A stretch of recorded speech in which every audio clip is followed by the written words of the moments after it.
भारत के भूगोल के अंतर्गत आज हम भारत के प्राकृतिक प्रदेशों के बारे में पढ़ने वाले हैं। भारत के प्राकृतिक प्रदेश किसको कहेंगे, ध्यान से सुनिए।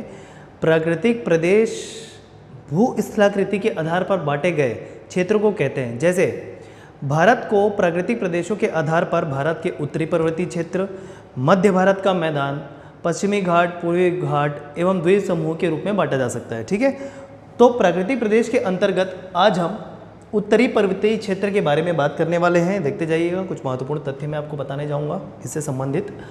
उत्तर पर्वतीय क्षेत्र मतलब भारत का उत्तर क्षेत्र। तो एक चीज़ आपको समझ में आ गया होगा, इस क्लास में अगर उत्तरी पर्वतीय क्षेत्र की बात कर रहे हैं तो हम किसकी बात कर रहे हैं, हिमालय की।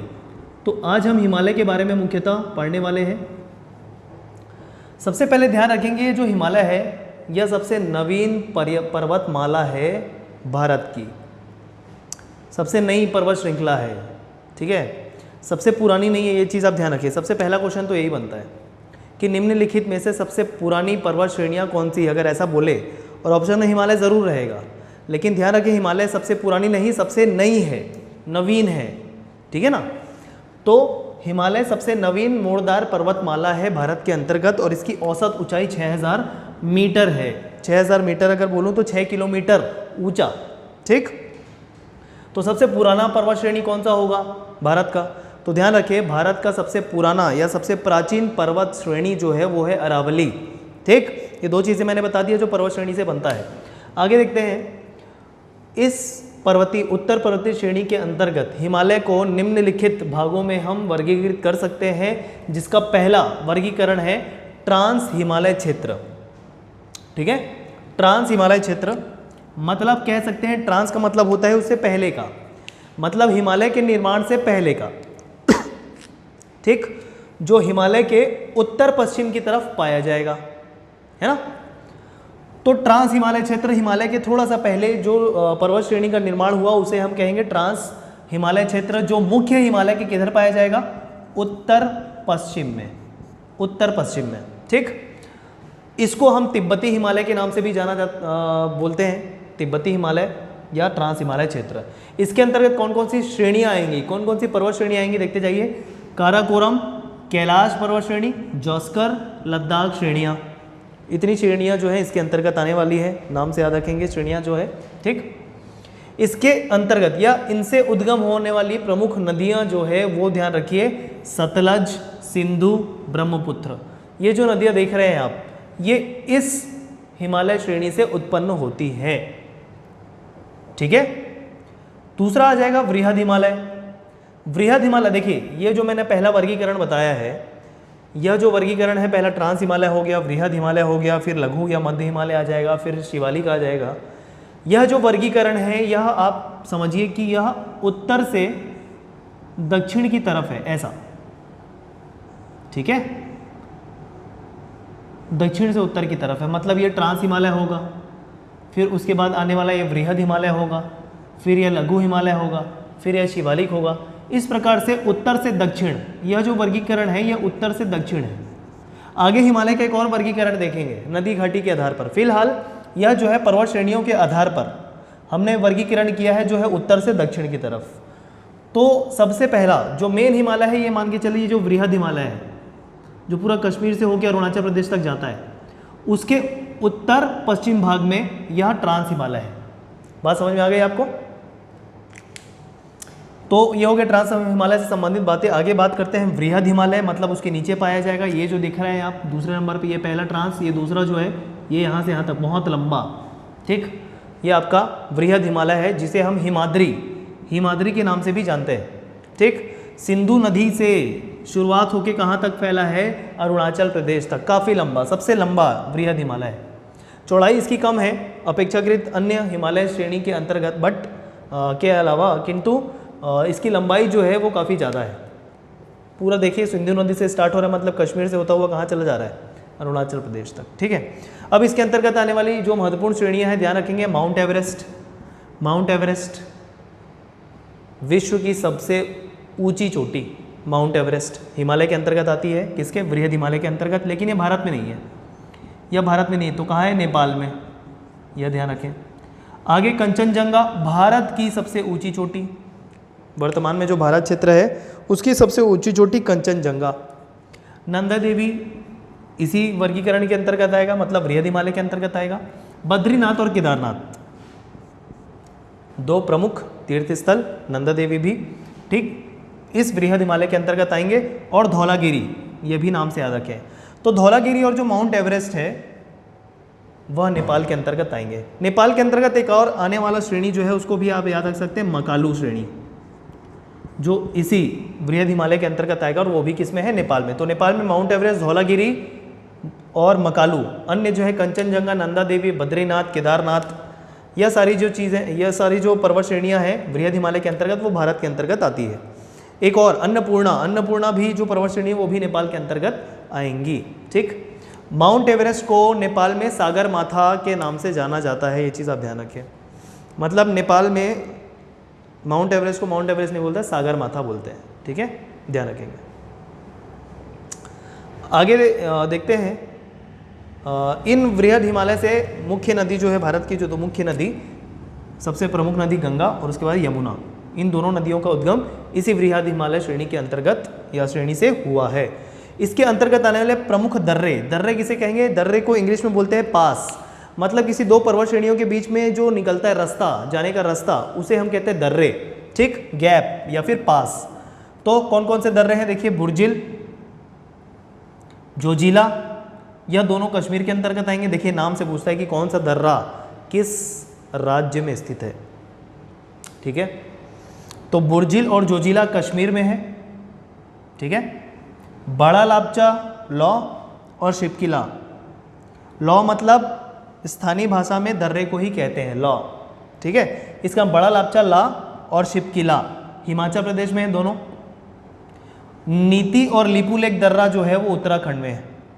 और नाथुला और जीपला, ये मैंने यहाँ पर लिखा नहीं है, ये दोनों के दोनों सिक्किम में आते हैं, सिक्किम। ठीक है, ये ध्यान रखेंगे आप। बुर्जिल जोजिला कश्मीर, बड़ा लापचा शिपकिला हिमाचल प्रदेश, नीति लिपुलेख उत्तराखंड और नाथुला जीपला सिक्किम के अंतर्गत आएंगे। प्रमुख दर्रे आप नाम से याद रख लीजिए।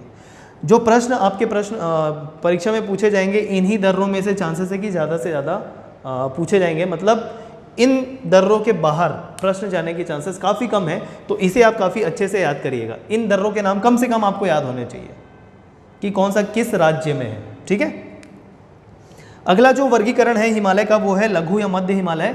ये हो गया ट्रांस, ये हो गया बृहद हिमालय, और ये जो है तीसरे नंबर पर उत्तर से दक्षिण की तरफ आने पर वो है लघु या मध्य हिमालय।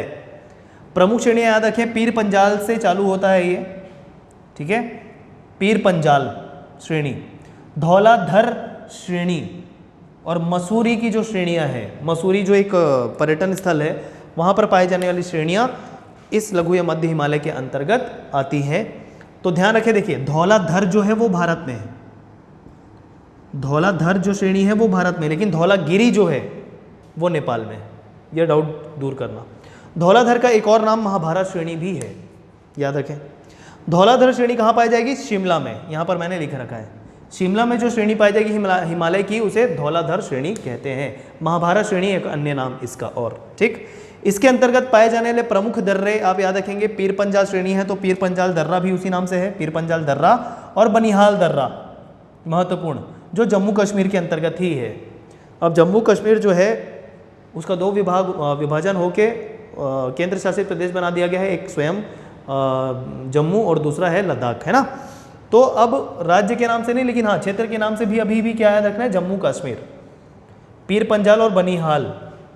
बनिहाल दर्रे से संबंधित एक चीज़ आपको याद रखना है कि बनिहाल दर्रे में एक सुरंग का नाम जो काफ़ी महत्वपूर्ण है, जवाहर सुरंग, आपको नाम से याद रखना है। ठीक है, एक टनल है, उसको आपको याद रखना है, जवाहर सुरंग बनिहाल दर्रे में है, जो है जम्मू कश्मीर में। सारे महत्वपूर्ण तथ्य मैं आपको बता रहा हूँ, जिसे आपको नोट करना है, याद करना है, पढ़ना है। ठीक है, चलिए आगे बढ़ते हैं और चौथी जो वर्गीकरण है हिमालय की वो देखते हैं। ये वाला बाय है हिमालय, सबसे बाहर पाए जाने वाला हिमालय, मतलब सबसे दक्षिण में पाए जाने वाला हिमालय बाय है हिमालय, मतलब जहाँ पर हिमालय की शुरुआत, जैसे हम अगर उत्तर प्रदेश में रह रहे हैं या मध्य प्रदेश में रह रहे हैं या महाराष्ट्र में, मतलब भारत के प्रायद्वीपीय क्षेत्र में रहते हुए अगर हम जाएं तो सबसे पहला जो हिमालय पड़ेगा वो है शिवालिक, है ना।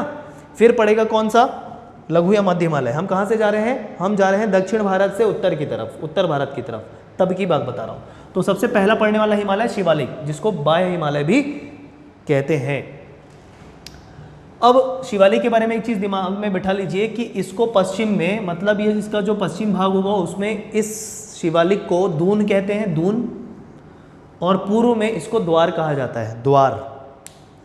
ठीक है, दून का मतलब भी द्वार ही होता है अल्टीमेटली, लेकिन बोला क्या जाता है इसको स्थानीय भाषा में दून, और पूर्व भाषा में जैसे द्वार बोला जाता है। तो सबसे महत्वपूर्ण मैं आपको एग्जांपल देने वाला हूँ वो है एक तीर्थ स्थल देहरादून।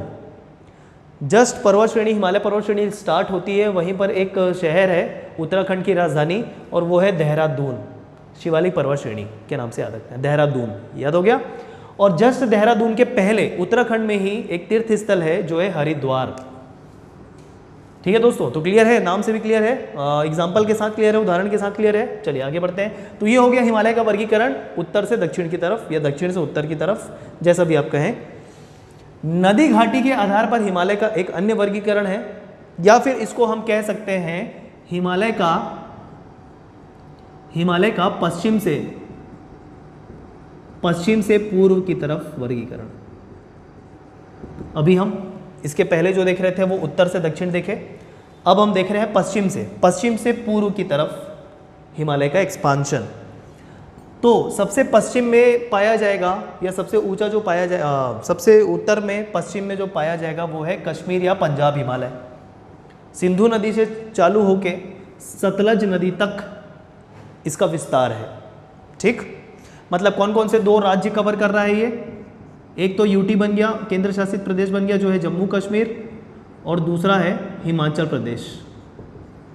प्रदेश।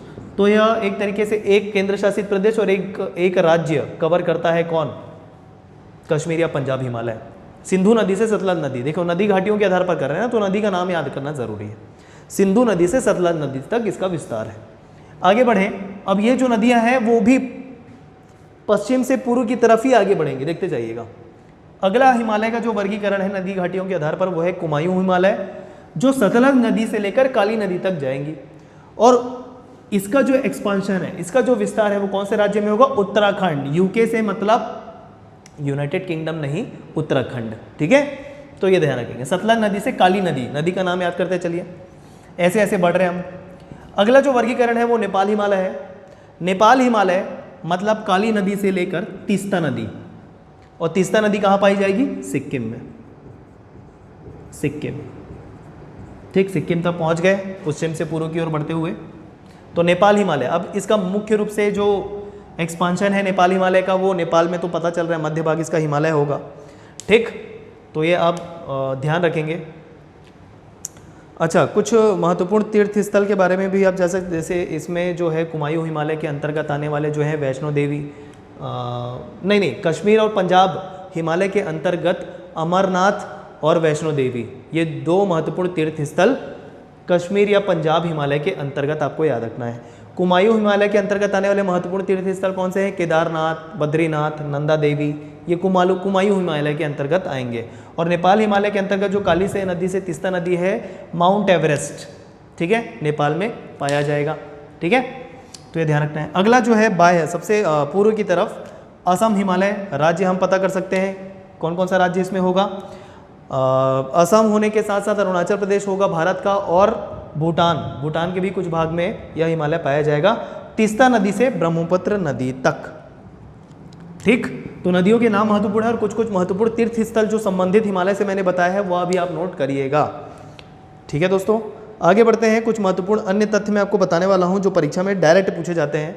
एक, केसर की खेती किसमें की जाती है? देखिए, हम सबसे पहले दिमाग में बैठा लीजिए, जो केसर की खेती होगी वो ठंडे क्षेत्रों में होगी, मतलब हिमखंड, या जिसको कहते हैं ग्लेशियर, या जिसको कहते हैं बर्फ का पहाड़, उसके द्वारा बहाकर लाई हुई मिट्टियों के जमाव में केसर की खेती होती है, जिसे हिमगाद कहा जाता है, और उसका नाम होता है करेवा। नाम क्या बोलते हैं उसको? करेवा।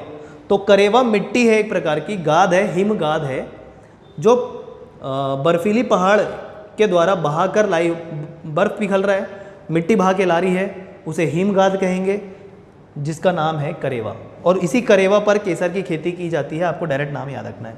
फूलों की घाटी किसे कहेंगे? कुमायूं घाटी, कुमायूं घाटी, ठीक है, कुमायूं हिमालय को फूलों की घाटी कहते हैं, तो ये चीज़ आप ध्यान रखेंगे। अच्छा, इस हिमालय से संबंधित जो महत्वपूर्ण आपके पर्यटन स्थल हैं उसको भी आपको ध्यान में रखना है। कुछ कुछ जो महत्वपूर्ण, जैसे कि बात करें यहाँ पर क्या हो रहा है कि मसूरी हो गया, ठीक है, और वहाँ पर जो शिवालिक है, वहाँ पर देहरादून हो गया, ये सारे पर्यटन स्थल हैं। वृहद हिमालय में कौन कौन से पर्यटन स्थल पाए जाएंगे? तो यहाँ पर वो अल्मोड़ा हो गया, रानीखेत हो गया, ठीक है, मनाली हो गया, यह वृहद हिमालय के अंतर्गत आने वाला पर्यटन स्थल है, ठीक है, डलहौजी हो गया। तो यह सारी चीज़ें आपको पर्यटन स्थल भी साथ साथ आपको ध्यान में रखते चलना है, ठीक। आगे ट्रांस हिमालय, अच्छा कौन सा हिमालय किसके द्वारा दूसरे हिमालय से पृथक होता है? डायरेक्ट प्रश्न पूछता है परीक्षा में, तो डायरेक्ट याद कर लीजिए। देखिए, ट्रांस हिमालय, वृहद हिमालय, मध्य हिमालय, शिवालिक, यह जो बीच में किसके किसके द्वारा पृथक हो रहा है, यह चारों, तो 3 अलग अलग फैक्टर्स होंगे, कारक होंगे जिनके द्वारा यह हिमालय पृथक हो रहे हैं, उनको मैंने बताया, ठीक है। तो देखिए, ट्रांस हिमालय शचर जोन या हिंज लाइन के द्वारा वृहद हिमालय से पृथक हो रहा है, मतलब ये हो रही है। शचर जोन याद रखना है या हिंज लाइन याद रखना है, कुछ भी पूछ सकते हैं एग्जाम में, ठीक है। अगला, वृहद हिमालय, मतलब ये वाला और ये वाला किससे पृथक हो रहा है वो बता रहे हैं। वृहद हिमालय मेन सेंट्रल थ्रस्ट द्वारा मध्य हिमालय से पृथक हो रहा है। मेन सेंट्रल थ्रस्ट, मुख्य केंद्रीय बल, ठीक है, के द्वारा मध्य हिमालय से पृथक हो रहा है। मध्य हिमालय मेन बाउंड्री फॉल्ट या मेन या मुख्य सीमांत दरार के द्वारा शिवालिक से पृथक हो रहा है, ठीक है। तो यह था उत्तरी पर्वतीय क्षेत्र, मतलब हिमालय के बारे में इतने सारे तथ्य, हिमालय का वर्गीकरण और कुछ अन्य महत्वपूर्ण बातें, जिसको आपको परीक्षा की दृष्टि से बहुत ही कंपल्सरली याद करना है, ठीक है दोस्तों। तो चलिए मिलते हैं भूगोल के अन्य वीडियो में, धन्यवाद।